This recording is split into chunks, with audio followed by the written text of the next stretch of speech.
नमस्कार दोस्तों, स्वागत है आपका हमारे YouTube चैनल ट्रेंडिंग जीके पे। देखिए फ्रेंड्स, आज के वीडियो में हम राज्य के नीति निदेशक तत्व जो आपके डीपीएसपी होते हैं इनके इंपॉर्टेंट वन लाइनर और साथ में जो आपके मौलिक कर्तव्य हैं उनके इंपॉर्टेंट वन लाइनर्स को यानी पॉलिटी के दो इंपॉर्टेंट टॉपिक्स के वन लाइनर को यहाँ पे कवर कर जाएंगे। लास्ट वीडियो में हमने मौलिक अधिकारों के बारे में बात करी थी। आज हम डीपीएसपी और मौलिक कर्तव्यों को देखेंगे। ये हमारी संविधान की 8वीं क्लास है। अगर आपने इससे पहले की क्लासेस को नहीं देखा है, आप उनको प्लेलिस्ट में जाके देख सकते हैं। तो चलिए दोस्तों, आज की वीडियो को शुरू करते हैं। पहला क्वेश्चन है हमारा, भारतीय संविधान में राज्य के नीति निदेशक तत्व कहाँ से ग्रहण किए गए हैं? तो जो हमने डीपीएसपी को लिया है, हमने आयरलैंड के संविधान से लिया है। ठीक है। भारतीय संविधान के किस अनुच्छेद में राज्य के नीति निदेशक तत्वों का उल्लेख है? तो डीपीएसपी का उल्लेख आर्टिकल 36 से लेकर 51 तक है। 12 से लेकर 35 तक आपके मौलिक अधिकार हैं और 36 से लेकर 51 तक आपके डीपीएसपी यहां पर आते हैं। ठीक है। भारतीय संविधान का कौन सा अंग समाजवादी व्यवस्था स्थापित करने की प्रेरणा देता है? तो समाजवादी व्यवस्था बनाने के आदर्श हमको कहां देखने को मिलते हैं? डीपीएसपी में देखने को मिलता है। भारतीय संविधान में राज्य के नीति निदेशक सिद्धांतों को शामिल करने के पीछे मुख्य उद्देश्य क्या था? यह क्वेश्चन बहुत बार आपको पेपर में देखने को मिलता है अलग अलग तरीके से। डीपीएसपी को संविधान में शामिल करने का मेन उद्देश्य था कल्याणकारी राज्य की स्थापना करना। और ये क्वेश्चन आता है, बताइए कल्याणकारी राज्य की स्थापना करना ये किस में निहित है? तो आपके डीपीएसपी में निहित है। संविधान में कल्याणकारी राज्य का आदेश दिया जाता है। तो देखिए वही क्वेश्चन है, कहां पर दिया जाता है? डीपीएसपी में, नीति निदेशक तत्वों में। इनको शॉर्ट में डीपीएसपी लिखते हैं, इसको भी लिख लेना क्योंकि काफी बड़ा नाम है। नीति निदेशक तत्व आप इनको कहेंगे DPSP, directive principle of state policy. ठीक है। नीति निदेशक सिद्धांत कैसे हैं? तो नीति निदेशक सिद्धांत जो आपके डीपीएसपी हैं ये वाद योग्य नहीं है। यानी जैसे देखिए अंतर समझिए, जो आपके मौलिक अधिकार हैं उसमें भी आपको कुछ अधिकार दिए गए हैं, डीपीएसपी में भी आपको कुछ अधिकार दिए गए हैं। जैसे समान नागरिक संहिता होगी, समान काम के लिए समान वेतन होगा, अच्छा पर्यावरण होगा, पर्यावरण संरक्षण करेगी सरकार, ये सारे काम। तो इसमें भी कुछ अधिकार है, इसमें भी कुछ अधिकार है। दोनों में अंतर क्या है? मौलिक अधिकारों का अगर आपका हनन होता है तो आप उनको लागू करवाने के लिए हाई कोर्ट, सुप्रीम कोर्ट जा सकते हैं। डीपीएसपी राज्य के ऊपर यानी सरकार के ऊपर डिपेंड करता है, वो अपनी स्थिति के अनुसार देखेगी कि ये वाला अधिकार आपको देना है या नहीं। जैसे पंचायत का गठन है, आर्टिकल 40 में है, डीपीएसपी में आता है। तो राज्य सरकार के ऊपर डिपेंड करता है कि वो अपने राज्य में पंचायत रखना चाहता है, नहीं रखना चाहता है। वहां की जैसी स्थिति होगी उसके अनुसार वहां पर निर्णय लिया जाता है। जैसे समान नागरिक संहिता है, डीपीएसपी का पार्ट है लेकिन अभी लागू नहीं है, जब अवसर आएगा तो उसको भी लागू किया जाएगा। तो ये सारी चीजें, यही बेसिक अंतर है। मौलिक अधिकार आपको ऑटोमेटिक मिले होते हैं, डीपीएसपी आपको नहीं मिले होते, सरकार के ऊपर डिपेंड करता है आपको कब देने और कितने देने हैं। इसके लिए आप कोर्ट में नहीं जा सकते, तो यहां आपके वाद योग्य नहीं है। मौलिक अधिकार वाद योग्य हैं। ठीक है। डीपीएसपी को कार्यान्वित करने के लिए क्या मूल अधिकारों का हनन हो सकता है? कुछ का हो सकता है, तो इसको याद रखना। ठीक है। इसीलिए सरकार के द्वारा काफी सोच समझकर डीपीएसपी को लागू किया जाता है, क्योंकि कुछ डीपीएसपी ऐसे हैं जिनसे आपके मौलिक अधिकारों का हनन होता है। ठीक है।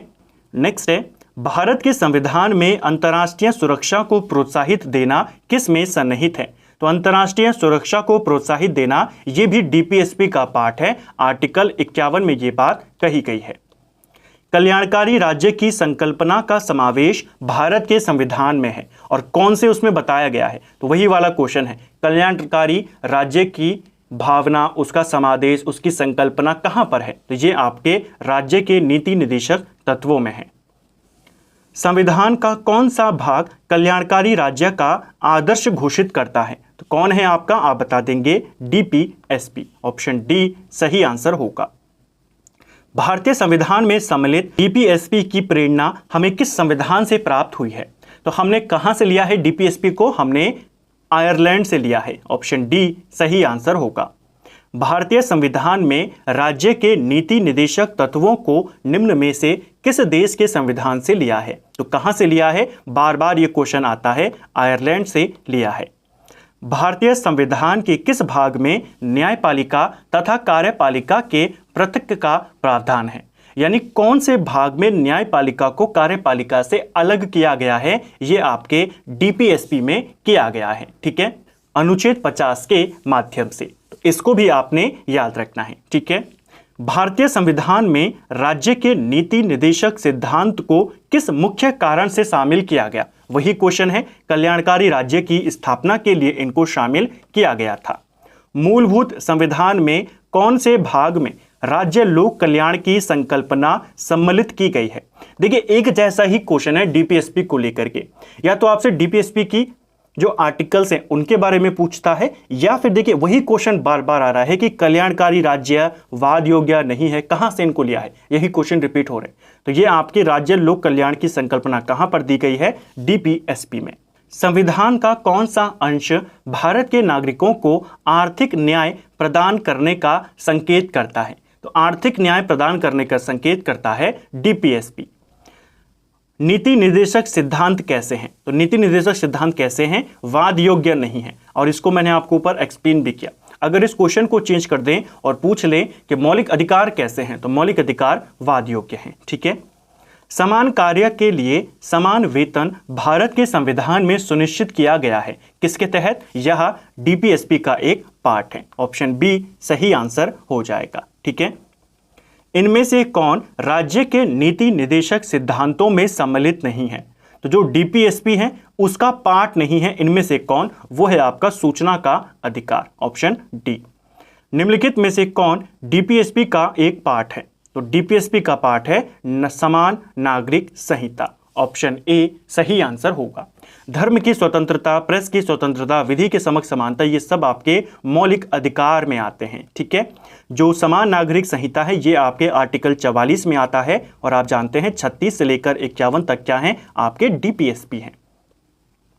किस नीति निर्देशक सिद्धांत को प्रायः समाजवादी माना जाता है? तो समाजवादी माना जाता है ग्राम पंचायतों की स्थापना, किसके तहत? आर्टिकल 40। नीति निर्देशक सिद्धांतों में वह सिद्धांत कौन सा है जिसे गांधीवादी सिद्धांत कहा जाता है? तो गांधीवादी सिद्धांत कहते हैं स्वशासन के प्रभावी एकलों के रूप में ग्राम पंचायतों का संगठन। तो जो ग्राम पंचायतों की स्थापना वाला जो आर्टिकल 40 है, इसे समाजवादी गांधीवादी सिद्धांत भी कहा जाता है। नीति निर्देशक तत्व किसके लिए है? देखिए, मौलिक अधिकारों का महत्व किसके लिए है? इंडिविजुअल के लिए है, जो व्यक्तिगत स्वतंत्रता है उसके लिए है, व्यक्तियों के लिए है। जो डीपीएसपी है इनका महत्व राज्यों के लिए है, किस तरीके से राज्यों को आगे बढ़ाया जाए, और राज्यों का मेन काम भी यही होता है कि वो प्रयास करे धीरे धीरे सारे डीपीएसपी को लागू करने का। तो किसके लिए महत्व है? राज्य के लिए। राज्य के नीति निर्देशक सिद्धांतों के अनुसार किस आयु तक के बच्चे को निःशुल्क और अनिवार्य शिक्षा देने की आशा की जाती है? तो 14 वर्ष के बच्चों को आपको निःशुल्क शिक्षा भी देनी है और अनिवार्य शिक्षा भी देनी है।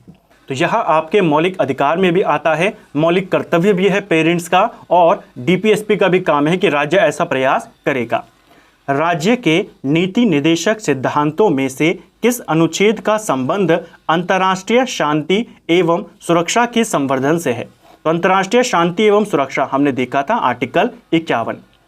भारतीय संविधान के अनुच्छेदों में से कौन सा अनुच्छेद राज्य सरकारों को ग्राम पंचायतों को संगठित करने का निर्देश देता है? कौन है? अनुच्छेद 40।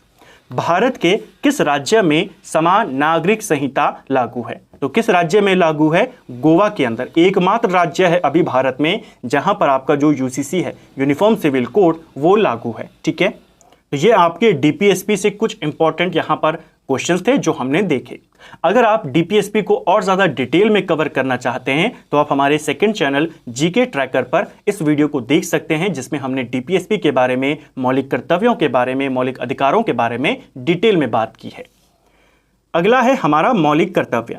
डीपीएसपी को देखा, अब मौलिक कर्तव्यों से जुड़े प्रश्नों को देखेंगे। संविधान में मूल कर्तव्य संबंधित प्रावधान किस समिति की स्तुतियों के बाद जोड़े गए थे? तो देखिए, मूल कर्तव्य हमारे मूल संविधान में नहीं थे, इनको जोड़ा गया स्वर्ण सिंह समिति की सिफारिशों पर। ठीक है, किस वर्ष संविधान में मूल कर्तव्यों को अंतः स्थापित किया गया था? तो मूल कर्तव्यों को अंतः स्थापित यानी संविधान में जोड़ा गया 1976 में। मौलिक कर्तव्यों को निर्धारित किया गया था? किस संशोधन के तहत? 42वें संशोधन के तहत।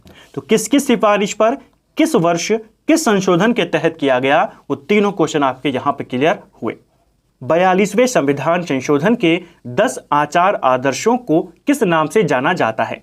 तो शुरुआत में 10 आचार आदर्श यानी कि 10 ऐसे कर्तव्य आपके जो आपको देश के प्रति करने हैं, उनको जोड़ा गया था और इन्हीं को बोला गया मौलिक कर्तव्य। क्वेश्चन आता भी है कि शुरुआत में मौलिक कर्तव्यों की संख्या कितनी थी? 10 थी। बाद में एक और जुड़ जाता है 2002 में कि आपको 14 वर्ष के बच्चों को निःशुल्क शिक्षा देनी है, राज्य को ऐसा प्रावधान करना है। ये 11वां मूल कर्तव्य होता है। 1976 में 42वें संशोधन के द्वारा संविधान में नागरिकों के लिए कितने मौलिक कर्तव्य निश्चित किए गए? तो कितने किए गए थे? 10 किए गए थे। अब कितने हैं? वर्तमान में 11 हैं। संविधान के किस भाग में मूल कर्तव्यों के अध्याय को जोड़ा गया था? तो मूल कर्तव्यों के अध्याय को ये जोड़ा गया था भाग 4 का में। देखिए जो भाग 4 है आपका, भाग 4 में डीपीएसपी है, लेकिन जो 4 का पार्ट है आपका, इसमें आपके मौलिक कर्तव्य हैं। ठीक है। भारतीय संविधान में मौलिक कर्तव्यों की सूची किस भाग में जोड़ी गई है? तो कौन से भाग में है? भाग 4 में। और भाग 4 कौन सा वाला? भाग 4 का वाला। वर्तमान में संविधान में कुल कितने मूल कर्तव्यों का उल्लेख है? तो मूल कर्तव्य कितने हैं वर्तमान में? 11 हैं।